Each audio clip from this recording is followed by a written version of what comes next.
Bienvenidos a nuestra última clase de este curso de Física de Partículas 1 en la versión del semestre de primavera del 2021. Eh, Clase número 25, si no me engaño. Y hoy día vamos a terminar de revisar el último aspecto importante del modelo estándar, que tiene que ver eh, con cómo se comportan los quarks en el modelo estándar. ¿Qué sucede cuando considero más de una familia de fermiones? Nosotros ya la clase pasada estudiamos el decaimiento del Z, vimos cómo el ancho del decaimiento del Z permite determinar el número de neutrinos livianos.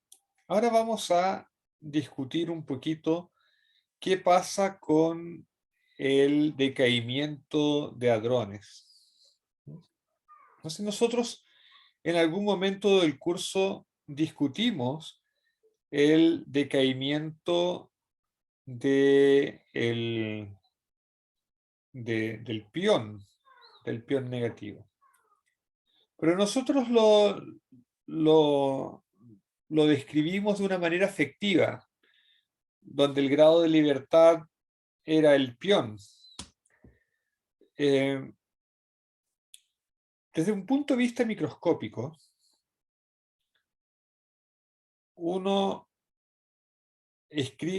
puede describir el decaimiento del pión a través de este diagrama. Yo tengo un anti-U que se aniquila con un D, formando un W-, y el W- decae en el muón y el antineutrino.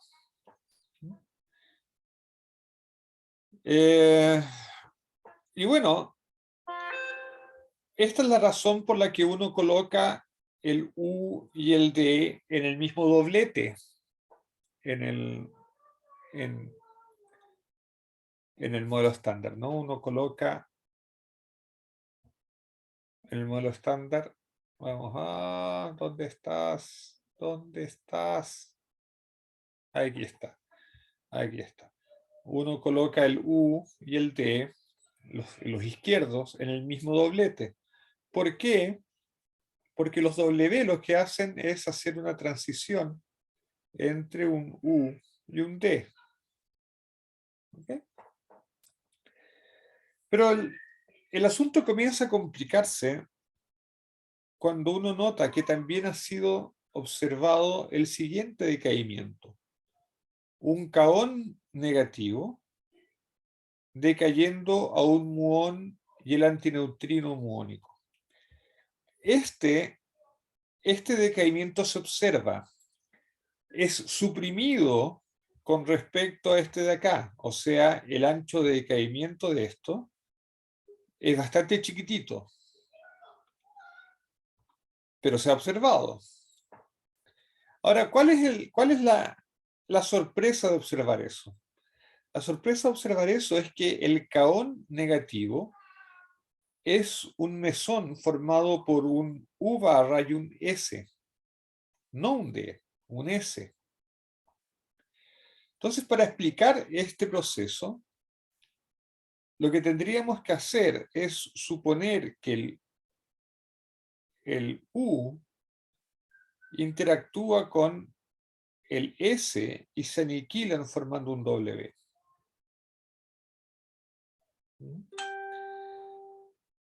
Entonces la pregunta es, ¿cómo puede ocurrir eso? Y abro debate. ¿Cómo explicamos eso? ¿Qué se les ocurre?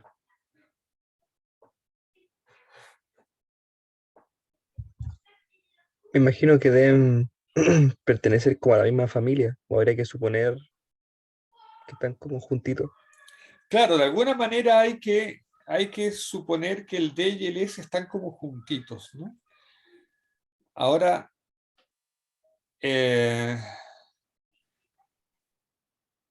claro, ahora el S y el D tienen, por ejemplo, la misma carga eléctrica, ¿no? La misma carga eléctrica. Entonces, uno no puede, no resultaría colocarlos en un triplete, por ejemplo, no resultaría eso.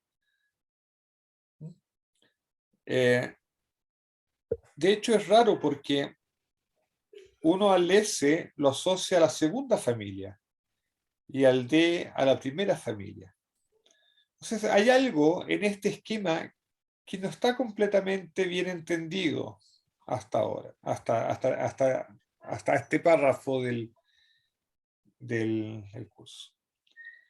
Entonces, la forma de resolverlo es reconocer que en el doblete, en vez de colocar un D puro, en realidad lo que tienes que colocar es una combinación lineal entre un D y un S. Y en la segunda familia, en vez de colocar un S puro, aquí abajo, en realidad tienes que colocar la combinación ortogonal a la primera. ¿Ok? El primero en proponer una solución de este tipo para entender el decaimiento de los caones fue Cabibo, y por eso a este ángulo se le llama el ángulo de Cabibo.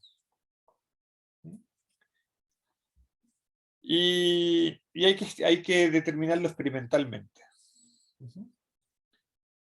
Entonces, y fíjense entonces que el D' es principalmente un D, pero con una pequeña mezcla de S. Y el S' es principalmente un S con una pequeña mezcla de D.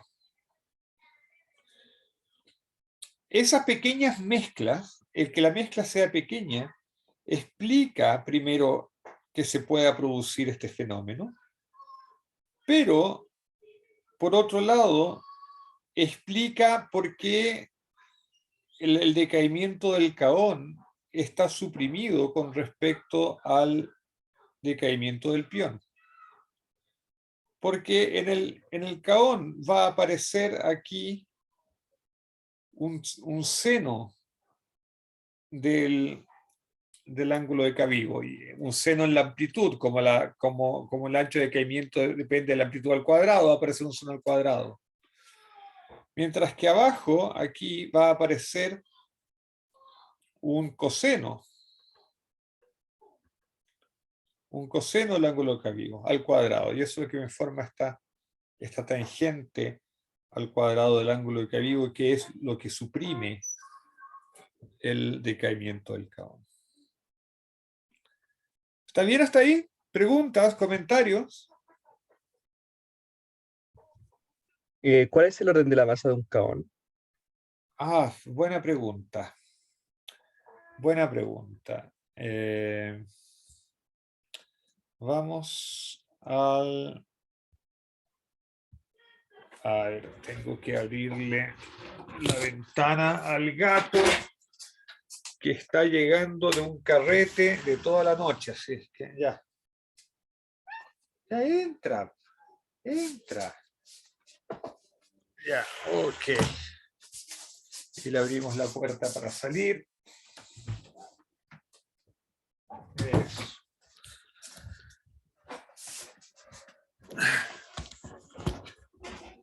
Ya, entonces vamos a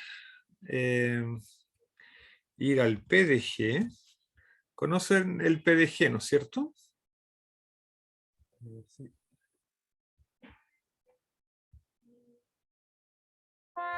Vamos a ir al PDG.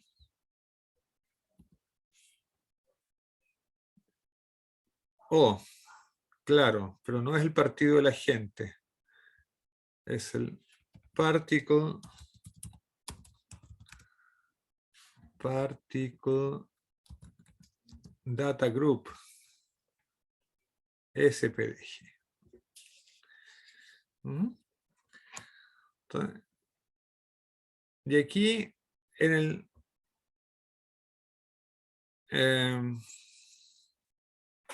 para los que no están acostumbrados a usarlo, el PDG reúne el resumen de todo el conocimiento de la física de partículas. Entonces vamos a ir a las tablas.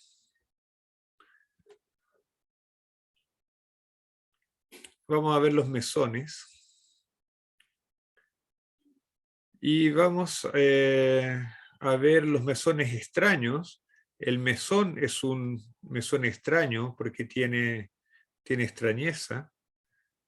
Y vamos a ver aquí el kaón más y el kaón menos. Tiene una masa de casi 500 MeV. 493 MeV.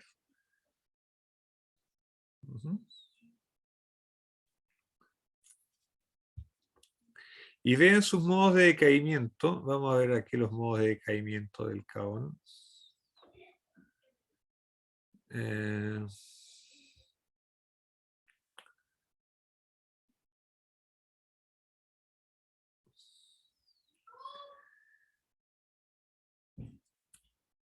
El kaón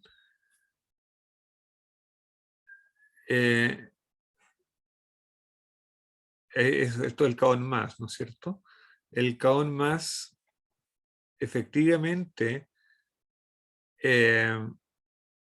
decae en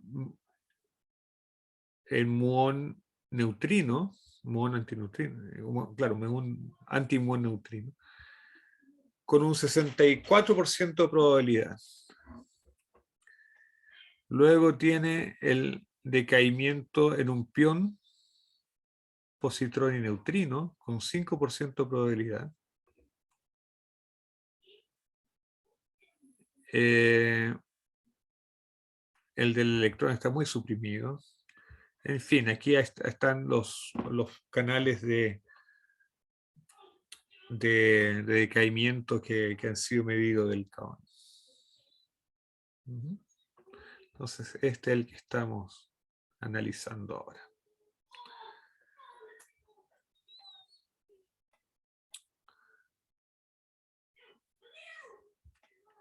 ¿Okay? Preguntas, comentarios.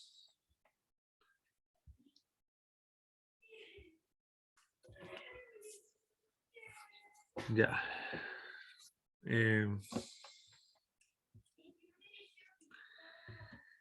El hecho, lo que compensa la supresión, fíjense aquí, es la razón cinemática aquí. Los paréntesis son prácticamente uno. Y el kaón es como 4, casi 5 veces la masa del pión. Así es que esto disminuye la supresión debido al ángulo de Cavigo.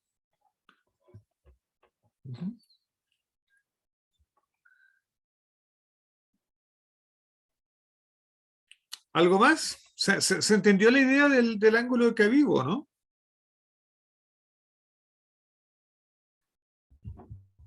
Sí. Ya. Ahora, si yo fuese ustedes, me surgirían dos preguntas. Primero, ¿por qué, en realidad, qué es lo que en la teoría me justifica que yo tenga que hacer esta combinación? O sea, ¿cómo la entiendo desde el punto de vista teórico? Porque esta es una solución fenomenológica a la observación del decaimiento del kaón. Pero ¿cuál es su raíz teórica? Eso es una pregunta que me surgiría.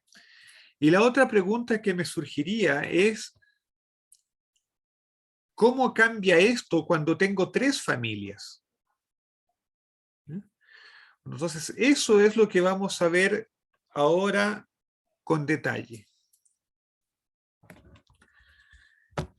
Y para eso lo que tenemos que hacer es volver a considerar el sector de Yukawa del modelo estándar. Y especialmente el sector de Yukawa para quarks. Entonces, aquí tengo escrito el sector, el lagrangiano de Yukawa para los quarks. Entonces vamos a resolver la notación aquí.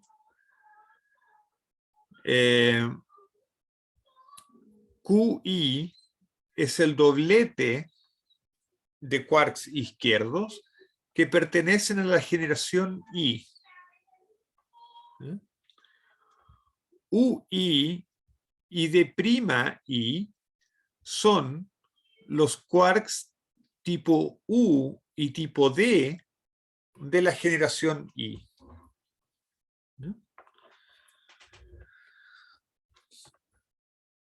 Y el phi tilde, bueno, phi es el Higgs, es el doblete de Higgs, y phi tilde es el dual del Higgs, ¿no? Del que ya habíamos hablado antes. Es necesario introducirlo para poder darle masa a los quarks tipo U. Acuérdense que el phi tilde es el doblete de Higgs, pero patas para arriba, dado vuelta. ¿Se acuerdan de eso, no? Sí. Sí, ya, ok. Ya. Ahora, fíjense que los acoplamientos de Yukawa, en realidad uno los puede escribir como una matriz, porque tienen dos índices de familia. Yo aquí estoy colocando el doblete de la familia I con el quark tipo D de la familia J. Entonces, en principio yo puedo formar una matriz con los acoplamientos de Yukawa. Aquí también lo mismo para los U's. Ahora, la matriz que describe los acoplamientos de Yukawa de los quarks tipo U no tiene por qué ser la misma matriz de los quarks tipo D. Ok. Cuando el Higgs toma valor de expectación en el vacío y sustituimos el Higgs por el valor de expectación en el vacío, o sea, cuando consideramos el mínimo del potencial en el mínimo, uno obtiene las masas de los quarks. ¿Ok? Y de nuevo,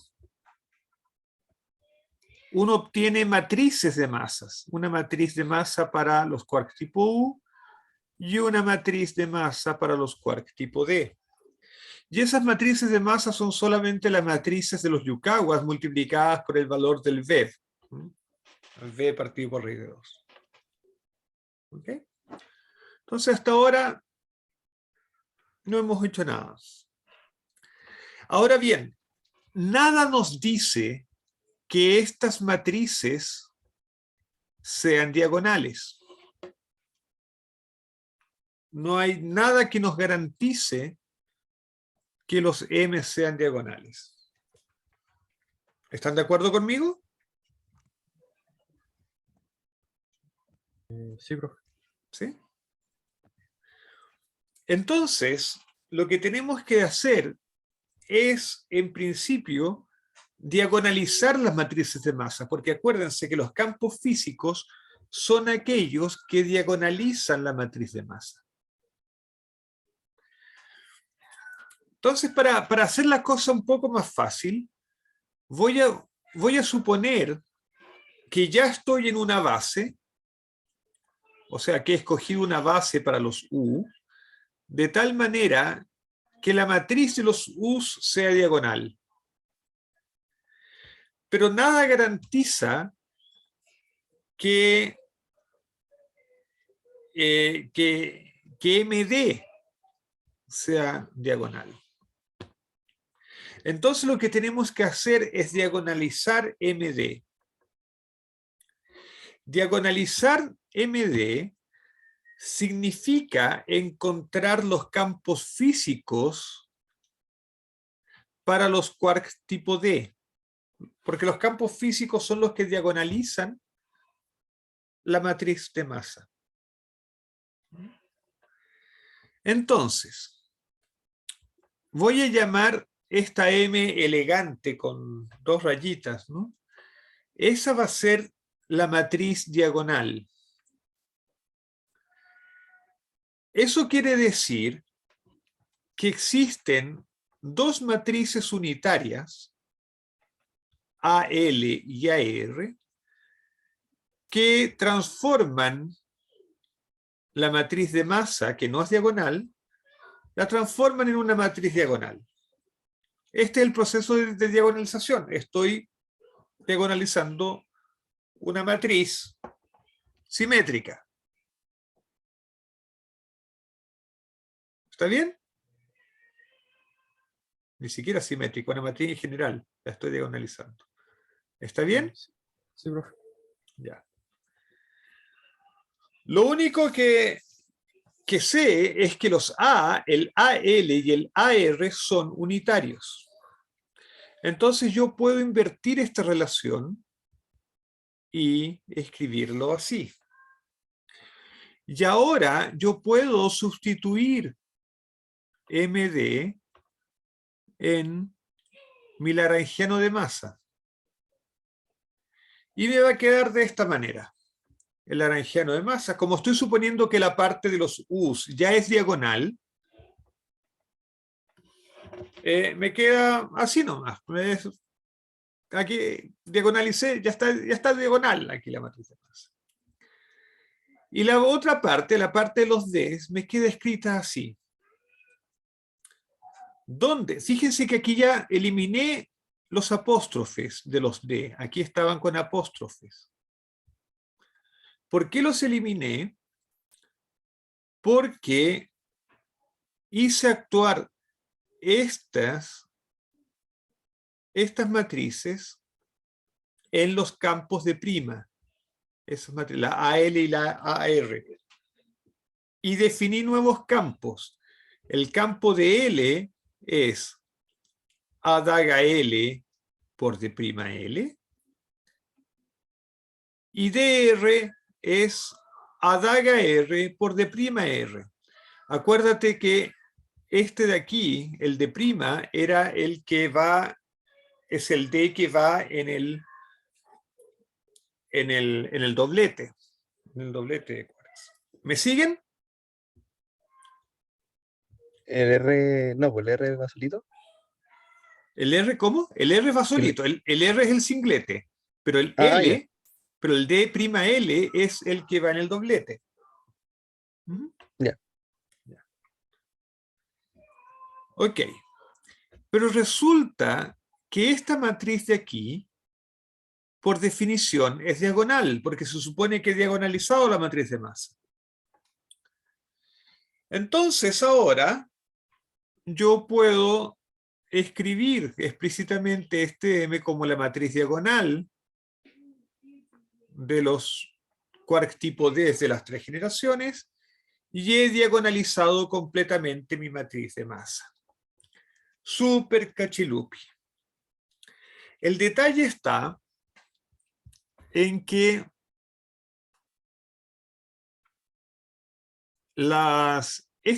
yo hice una transformación de campos aquí. Y esta transformación de campos tengo que hacerla en todo el lagrangiano. En todos los lugares donde aparezca de prima voy a tener que hacer la transformación para reescribir los de primas como Ds. Bueno, el único otro lugar donde aparecen los de primas es en el lagrangiano de interacción. En el lagrangiano de interacción entre los W y los quarks, por ejemplo.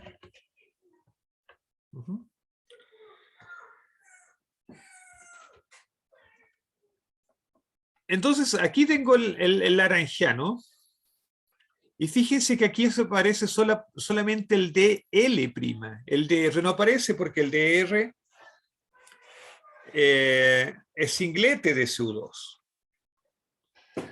Entonces, voy a tener que invertir estas relaciones y escribir todo en función de dl. En realidad, basta que yo invierta eso de ahí, ¿no es cierto? Entonces, para invertir eso de ahí, yo sustituyo el d'L por AL veces DL. Y aquí coloqué la multiplicación matricial explícitamente.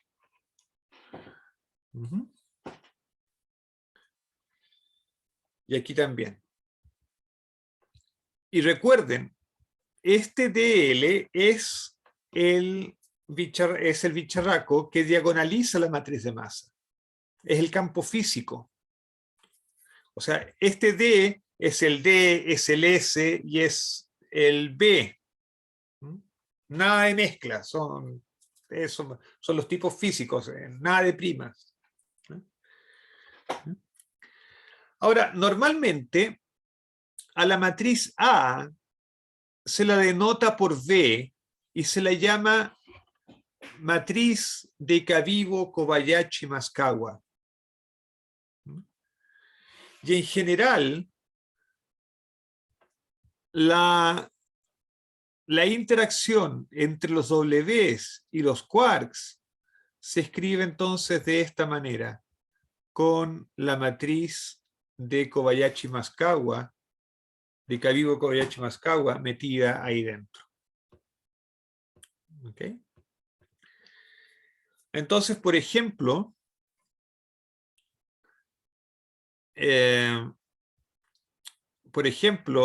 la interacción entre un quark U y un quark D de la primera generación es esta de ahí. Pero también hay una interacción entre el W, un U y un S, que viene dado por esto de aquí, donde aquí vemos la matriz, la componente US de la matriz de Kobayashi-Maskawa. Ahora, si solamente existieran esas dos generaciones, la primera y la segunda generación, ustedes reconocerían inmediatamente que VUD y VUS corresponde a los cosenos y al seno del ángulo de Kavivo. Porque antes nosotros habíamos visto que el U y el S interactúan con el W con un seno del ángulo de Kavivo. ¿Sí? Entonces, para dos generaciones, la matriz de Kavivo-Kobayashi-Maskawa tendría esta forma, tendría solamente el ángulo de Kavivo metido ahí. Pero cuando tengo tres generaciones, la matriz de Kavivo-Kobayashi-Maskawa toma una forma más complicada. De hecho, yo la puedo parametrizar en términos de ángulos de Euler, si ustedes quieren, y la puedo parametrizar de esta manera.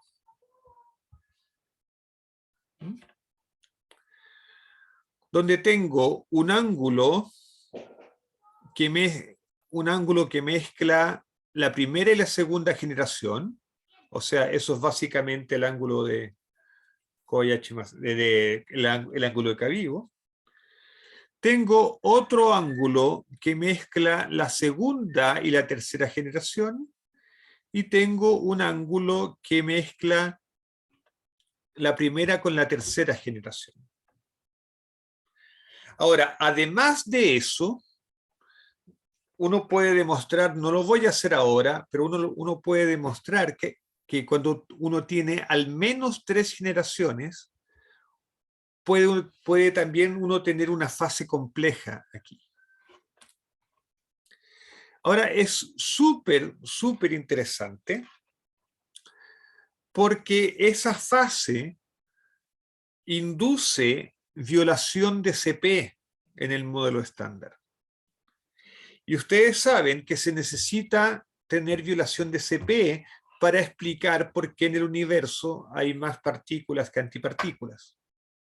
Esa es la asimetría bariónica. La asimetría bariónica necesita de violación de CP. Ahora, desafortunadamente, la violación de CP que hay en el modelo estándar debido a esta fase no es suficientemente grande para explicar la simetría bariónica de nuestro universo. Se necesita más violación de CP. Por eso es que es un gran tema de investigación, muy activo todavía, el problema de la violación de CP en la física de partículas. Pero lo importante es que el modelo estándar por lo menos ofrece una fuente de violación de CP. De hecho, la gente sospecha que la razón por la que existen 3 generaciones de fermiones es justamente para que haya violación de CP en el modelo estándar, a pesar de que, como hemos dicho, no es suficiente para explicar la simetría bariónica del universo. Comentarios. Preguntas.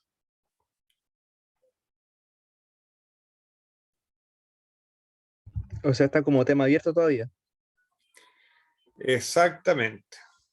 Está como tema abierto todavía. Ahora, fíjense que la matriz Kobayashi-Maskawa aparece en las corrientes cargadas porque aparece el D solito. El que aparece conjugado es el U, o al revés. El D aparece conjugado, pero aquí está con el U. Entonces la matriz de Kabigo-Kobayashi-Maskawa no se cancela con nada, queda ahí solita porque está asociada a los Ds. Pero ¿qué pasa en la interacción electromagnética o en la interacción con el Z? Bueno, en las corrientes neutras, en las interacciones de corriente neutra, no aparece la matriz de Kabigo-Kobayashi-Maskawa. ¿Por qué? Porque aparecen siempre estas combinaciones o estas combinaciones. Entonces, cuando uno hace la rotación, los AES se cancelan entre ellos.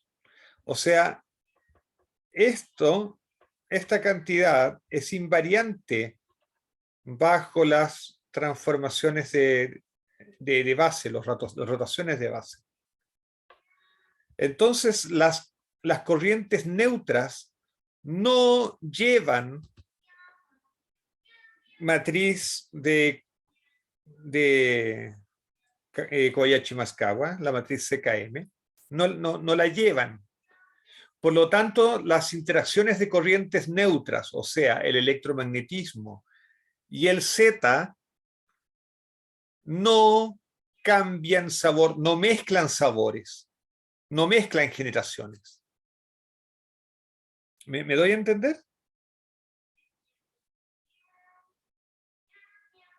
Sí, bro. Entonces, en el modelo estándar,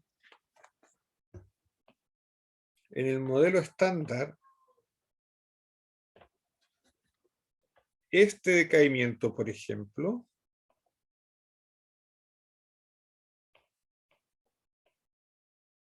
Eso está prohibido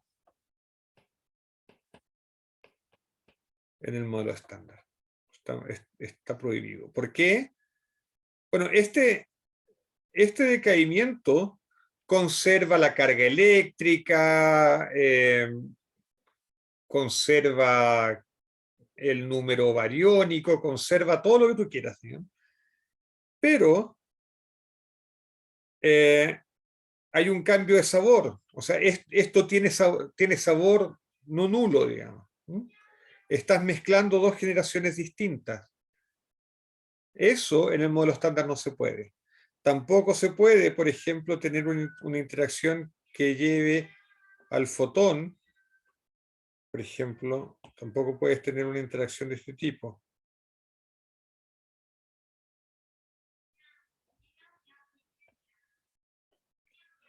Qué sé yo. S, B con un fotón ahí, tampoco. ¿Mm? Tampoco, eso también está prohibido.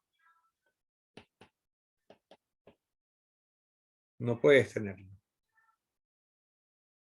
Esto sería un B barra, ¿no? No puedes tenerlo. Esas cosas están prohibidas. Entonces, en el modelo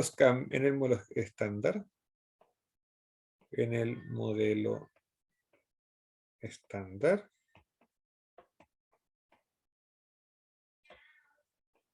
las corrientes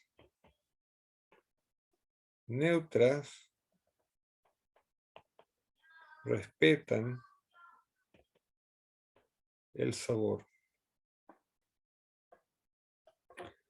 Respetan el sabor. Eso es sumamente importante. ¿Por qué es importante? Porque en general, bueno, y esto está de acuerdo con los datos experimentales. En el experimento nunca se ha visto una cosa así y nunca se ha visto una cosa de esas. Ahora, esto es muy importante porque en general modelos de nueva física pueden introducir corrientes neutras que violen sabor. ¿Mm? Y eso es un problema. Cuando uno está haciendo modelos de nueva física, uno tiene que tener mucho cuidado en no estar introduciendo términos que introduzcan violación de sabor en, en las corrientes neutras. ¿Ok? Preguntas, comentarios.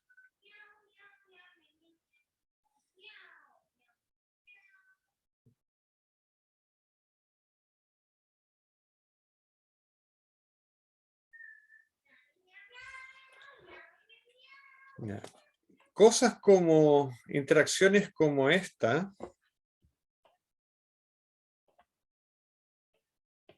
por ejemplo, DS,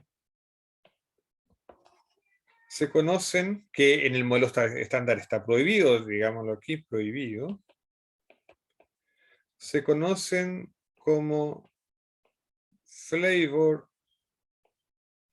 changing neutral currents, o FCNC, por si ven esa sigla. ¿Mm? Las FCNC están prohibidas en el modelo estándar.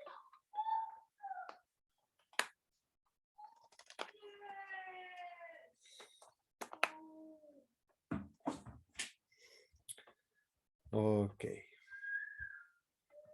Profe, una consulta ¿Sí? y ¿puede haber un FCNC pero por medio de un gluón? Por medio de un gluón. Sí, igualmente. Esa es una buena pregunta. Los gluones son los gluones tienen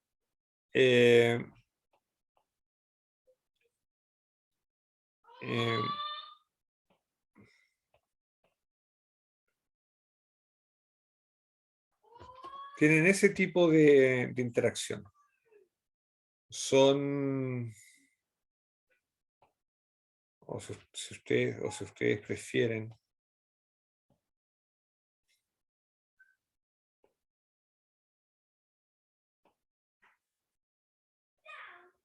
son ese tipo de interacción. Entonces, por ejemplo, tú tienes un U, o si tú quieres, bueno, ya, hagamos eso. U,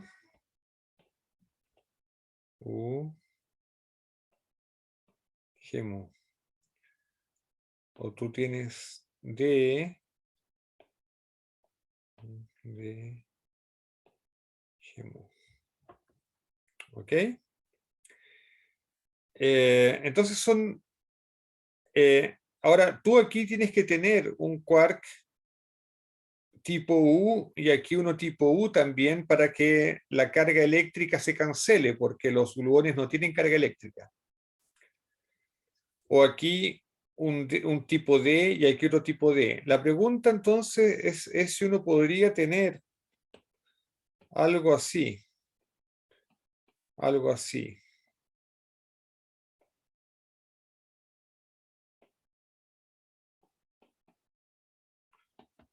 Bueno, en el modelo estándar uno no puede tenerlo. ¿Por qué? Porque esta interacción aquí es vectorial. Y nosotros conocemos la estructura de las interacciones vectoriales. Las interacciones vectoriales tienen una estructura que es así.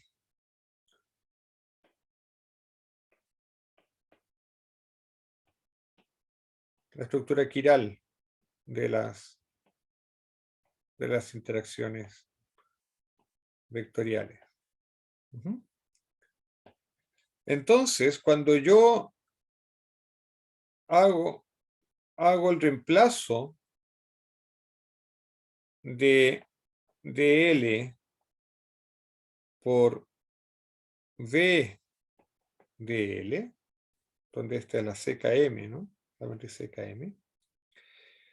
La matriz gamma es transparente aquí. La matriz gamma no tiene nada que hacer porque la matriz gamma vive en otro espacio. Entonces tú vas a tener lo mismo que teníamos antes. Esto va a transformar a dl gamma pedaga gamu v dl. Pero el gamma mu es transparente para los V's. Así es que este V con este V se cancelan y forman 1. Y esto me queda igual a dl gamma mu dl. Por lo tanto, la interacción fuerte es diagonal en sabor. Así es que en el modelo estándar, por lo menos, esto no puede ocurrir. ¿Logré explicarme?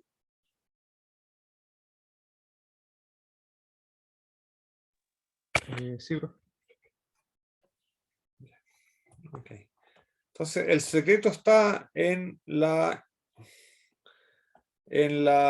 estructura quiral de las interacciones del gluón, que son interacciones vectoriales. Vectoriales. Exacto, ¿no? Exactamente.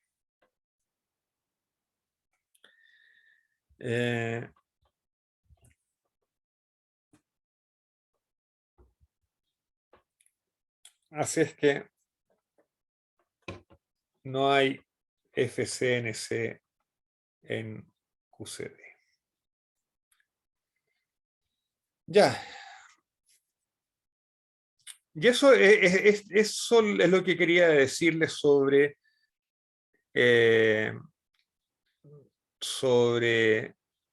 el sector de Yucagua con 3 familias y la matriz CQM. Hasta hoy día hay una un gran interés en la determinación precisa de estos ángulos.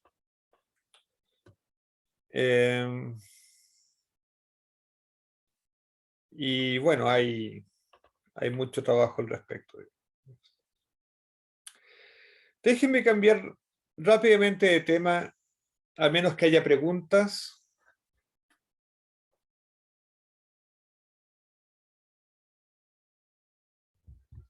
¿No?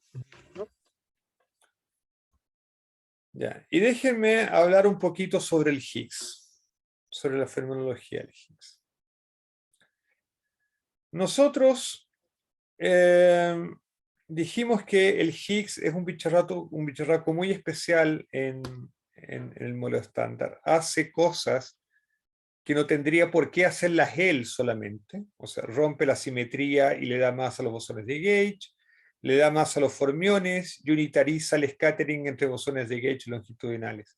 Esas tres cosas en principio podrían ser independientes, pero en el modelo estándar están todas a cargo del Higgs y lo hace muy bien, de hecho, y los datos experimentales así lo respaldan. Aquí está el resumen de las interacciones del Higgs. El resumen de las reglas de Feynman del Higgs. Y con esto tenemos todos los ingredientes. Como conocemos la masa del Higgs, además podemos determinar, sabemos todos sus acoplamientos, lo conocemos perfectamente. Excepto que hay que verificar que esto se cumpla realmente aquí. Sería muy interesante medir estos acoplos, pero es muy difícil que en el LHC se consiga medir las secciones eficaces necesarias de los procesos para estudiar estos vértices son muy chiquititas en el modelo estándar. Ya. ¿Cómo se produce el Higgs en colisionadores? Bueno, en el LHC, por ejemplo, lo que uno hace es hacer colisionar protones entre ellos. Pero los protones están formados por quarks U y D.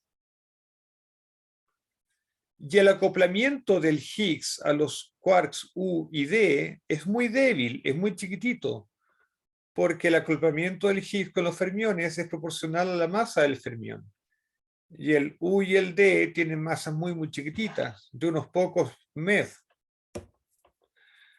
Entonces, eso no nos ayuda a producir el Higgs.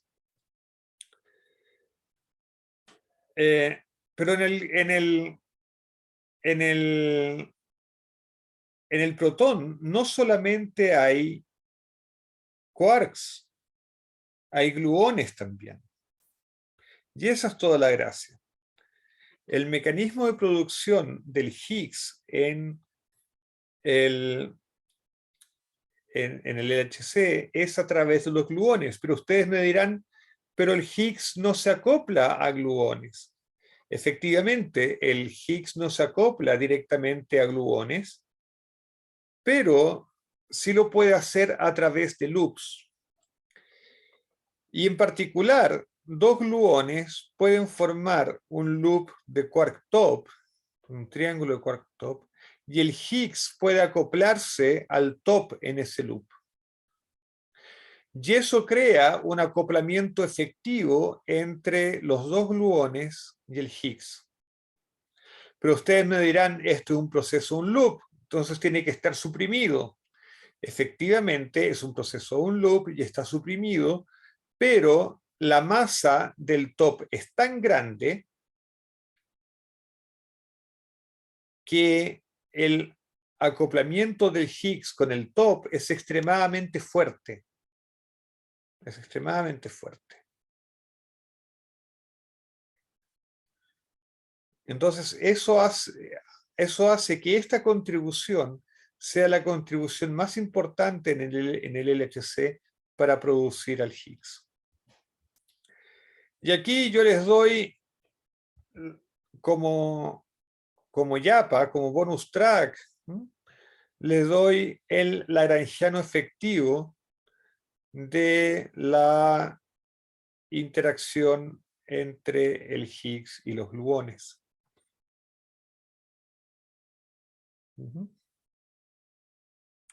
¿Preguntas? ¿Comentarios?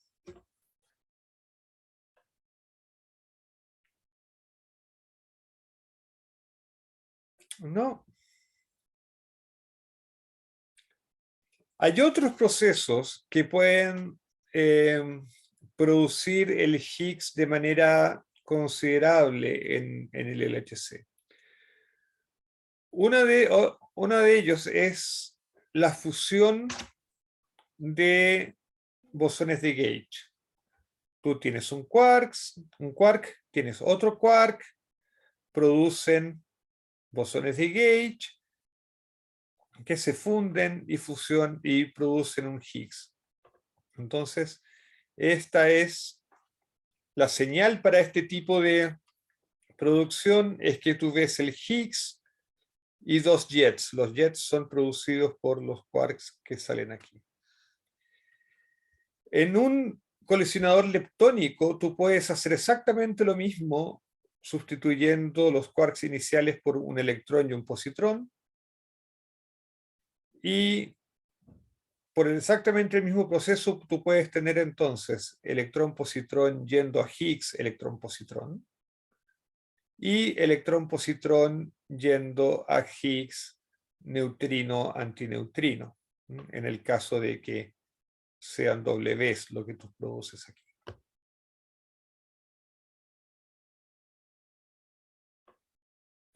¿Preguntas? ¿Comentarios?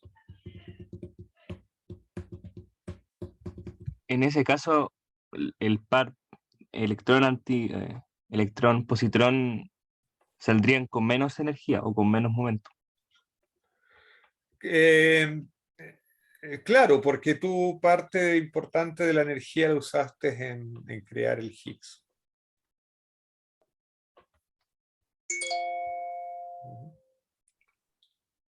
Yeah. Otro proceso importante que se observa en el LHC, pero también es importante para colisionadores leptónicos, es la aniquilación de fermiones, puede ser quark-antiquark o electrón-positrón, formando un bosón de Gauge. Si tú tienes quark, los quarks entre un protón podría ser, por ejemplo, un U barra y un D barra, para formar un W cargado, y aquí saldría un W cargado, pero tú también puedes tener un quark isoantiquark o un electrón-positrón y formar un Z, y aquí saldría el Z y el Higgs. Este proceso de aquí se llama Higgs-Strahlung, en analogía al Bem-Strahlung, donde lo que sale es un fotón. Ahora, este proceso es muy, muy interesante. De hecho, en modelos de Technicolor en que el Higgs es un estado compuesto, uno puede predecir que este proceso debería ser bastante mayor que en el modelo estándar y daría para distinguir entre el modelo estándar y Technicolor. De hecho, alguna vez escribí un paper acerca de eso. Pero hasta el momento todo indica compatibilidad con el modelo estándar. Sí, esto es terrible.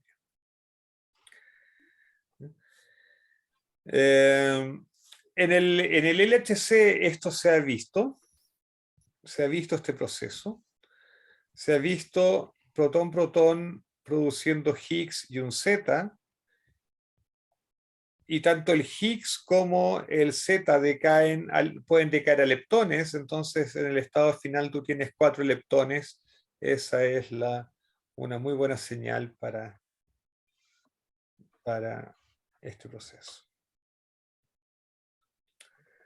Preguntas, comentarios.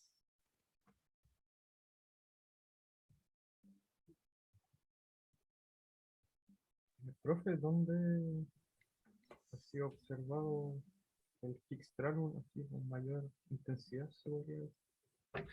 O sea, en el único lugar en que se ha visto Higgs Tralum es en el LHC,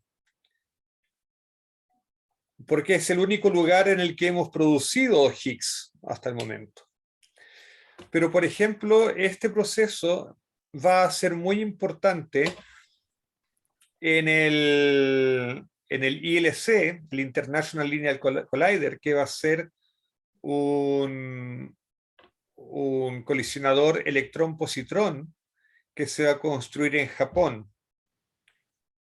Hay otro proyecto de colisionador electrón-positrón que debería construirse en China, y hay otro proyecto más, CLIC, que debería construirse en el CERN. En todos esos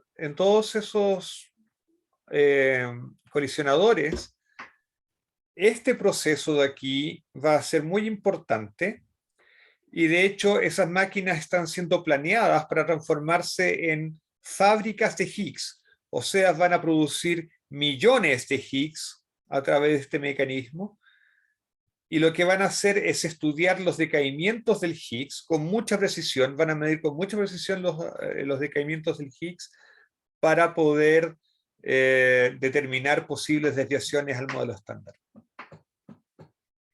¿Respondí?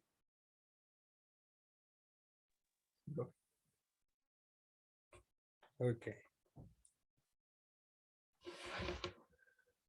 Existe otra forma de producir el Higgs, que es básicamente la misma idea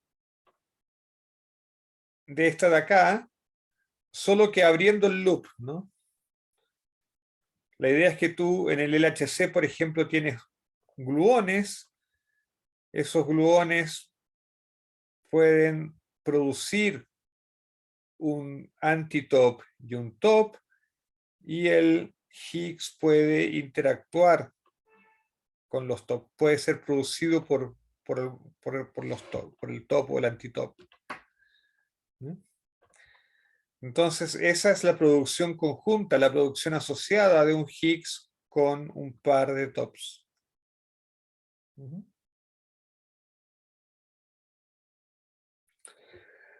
¿Cuáles son los canales de decaimiento ahora?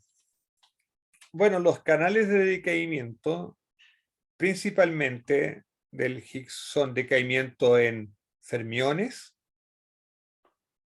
pero tiene la limitación de que la mayor parte de los fermiones tienen masa muy chiquitita, entonces no siempre es fácil ver el decaimiento sobre todo en los fermiones más livianos.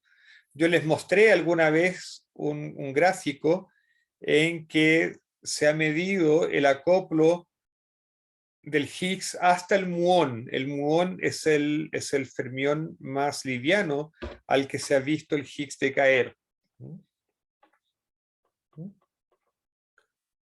Por supuesto, el decaimiento principal del Higgs es a baby barra, a bótonos. De hecho, es el 92% de los decaimientos observados hasta ahora.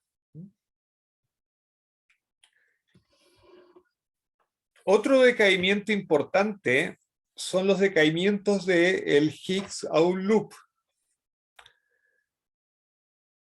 Tanto a gluones, por el mecanismo inverso a este de aquí, o sea, el Higgs produce un triángulo de tops y ese triángulo de tops produce gluones.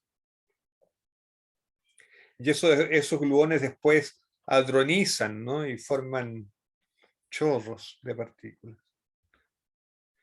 Pero también es importante, de hecho muy importante, y fue la manera en que se descubrió el Higgs, es el decaimiento del Higgs en 2 fotones. Al igual que los gluones, el Higgs no se acopla directamente a los fotones, pero sí lo puede hacer a través de loops. Y aquí están los 3 diagramas de loops que son importantes para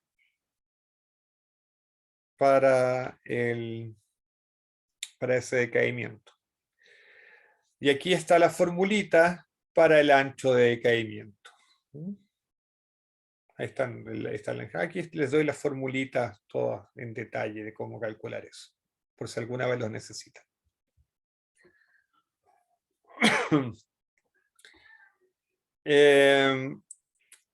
Este ancho de decaimiento, el ancho de decaimiento, no, esto es en gluones. Las fórmulas del decaimiento en fotones está aquí abajo. Este decaimiento es súper chiquitito. Es súper chiquitito. ¿Cuál es la gran ventaja de este decaimiento y por qué se descubrió el Higgs a través de este decaimiento? Es porque esto tiene muy poco background. Ok, pares de fotones se producen con mucha frecuencia en el LHC, pero tú puedes colocar cortes cinemáticos que eliminen el background y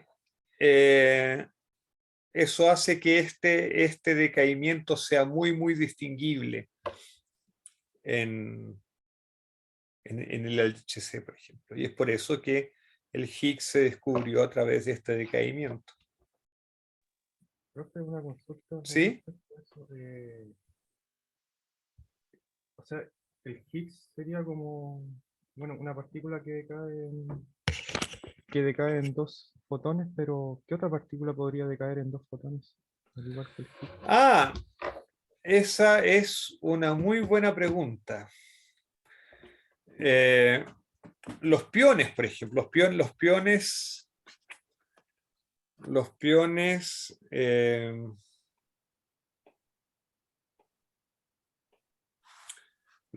neutros decaen en 2 gamas. Ahora, ¿por qué eso no es un problema? Porque la masa del pión es algo así como 100 MeV y la masa del Higgs es como 100 GeV, 126 GeV. Entonces están separados por muchos órdenes de magnitud. Muchos órdenes de magnitud.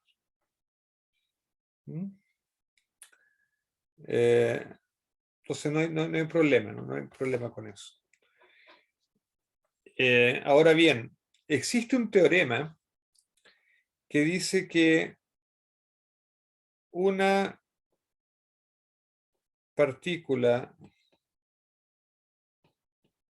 de spin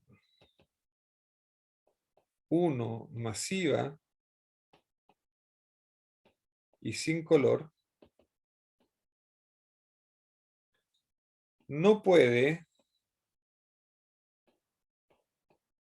decaer en 2 partículas de spin 1 sin masa y sin color.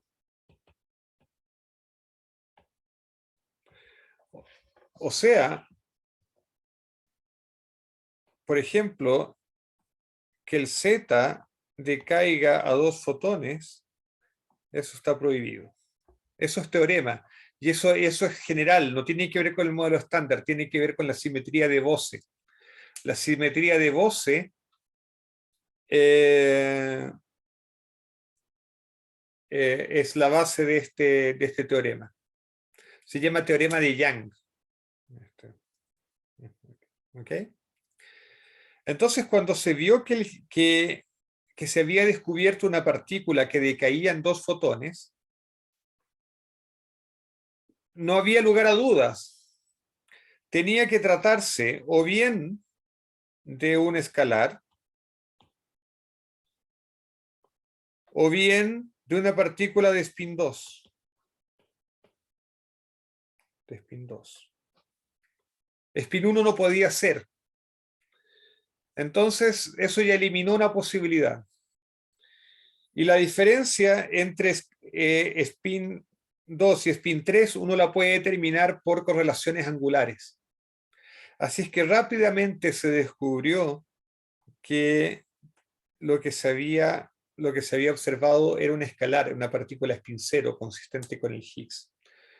Ahora, ¿qué partícula de spin 2 podría haber uno esperado que se produjera y que decayeran 2 fotones? Por ejemplo, en modelos con dimensiones extras, se tienen resonancias de Kaluza-Klein del gravitón, o sea, gravitones con masa. Y esos gravitones con masa podrían haber decaído en 2 fotones. Pero las correlaciones angulares eliminaron esa posibilidad y nos dijeron que lo correcto era un escalar. ¿Respondí? Sí, profe. Y lo otro es, por ejemplo, cuando uno tiene el histograma con el espectro de la masa del Higgs decayendo 2 fotones y no sé, Sí. uno cambia el rango, uno podría ver la masa del pión ahí como surgiendo. Sí, Aparte. sí, claro, claro, pero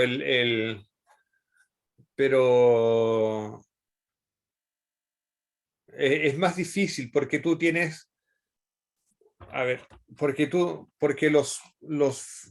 o sea, si estoy hablando en el LHC es más difícil porque fotones con energías del orden de MB, tú tienes muchos, pero fotones de mucha energía con energías del orden de centenas de GeV, ahí ya son más escasos los fotones. Entonces, por eso tú haces cortes cinemáticos que te eliminan, gran parte del background. Claro, entiendo. ¿Sí? Pero en principio, claro, uno podría hacer lo que tú dices, mirar lo que tú haces es tomar fotones y calcular su masa invariante. O sea, la masa invariante del par fotón-fotón. Entonces, claro, tú puedes correr la ventana de la masa invariante fotón-fotón a más baja energía y deberías ver los piones. Sí, eso debería verse, poder hacerse. Es un poco más difícil por las razones que ya expliqué, pero debería poder hacerse.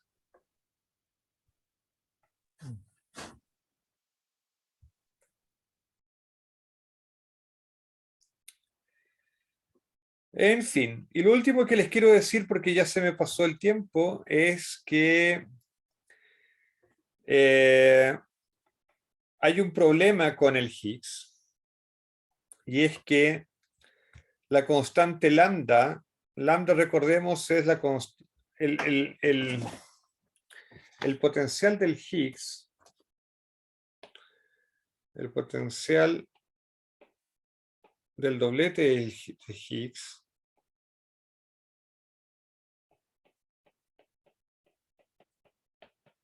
es menos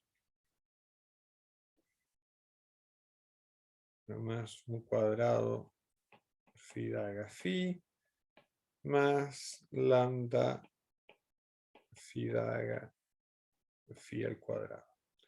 Y nosotros sabemos que este lambda tiene que ser siempre positivo para que el potencial sea así, esto es con lambda positivo, y no así, esto es con lambda menor que 0. O sea, si tú tienes un lambda menor que 0,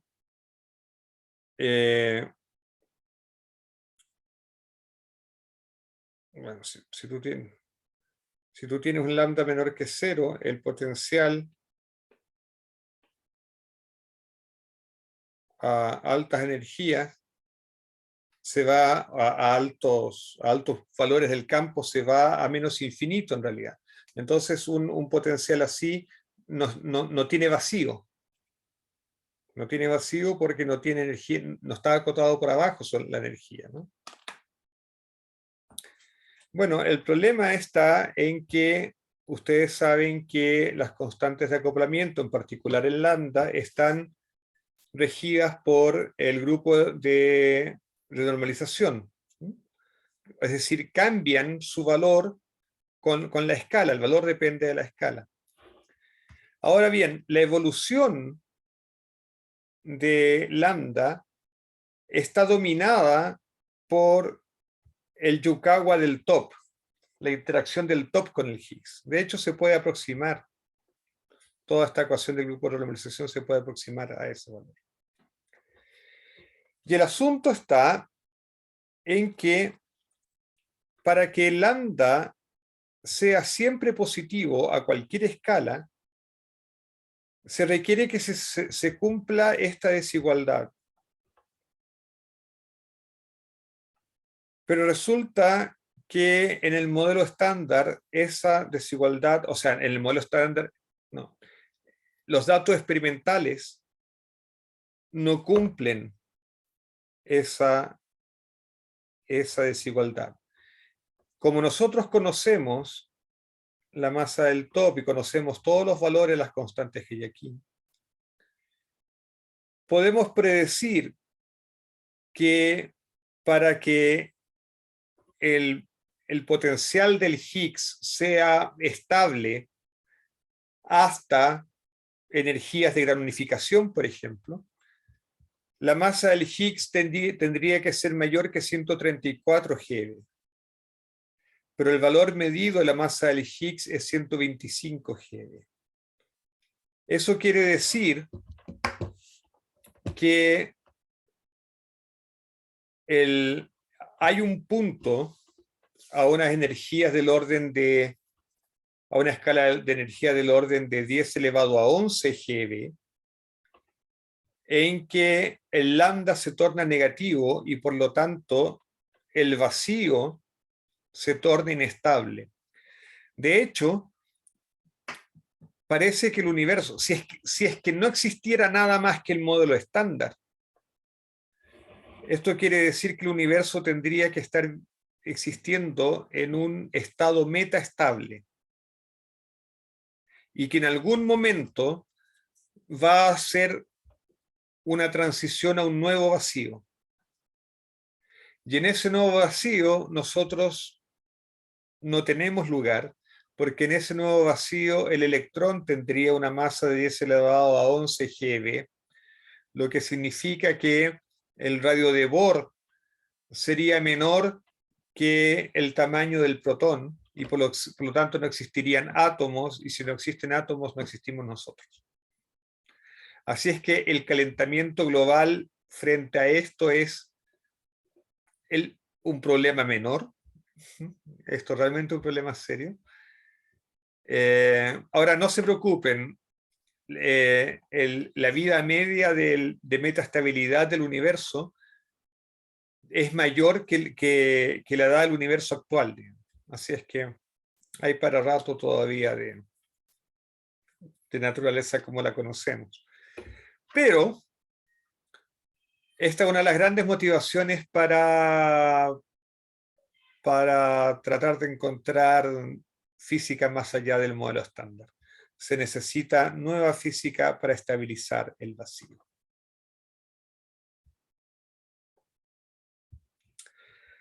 Eso, señores, se nos acabó el tiempo. ¿Algún comentario final? ¿Alguna pregunta final?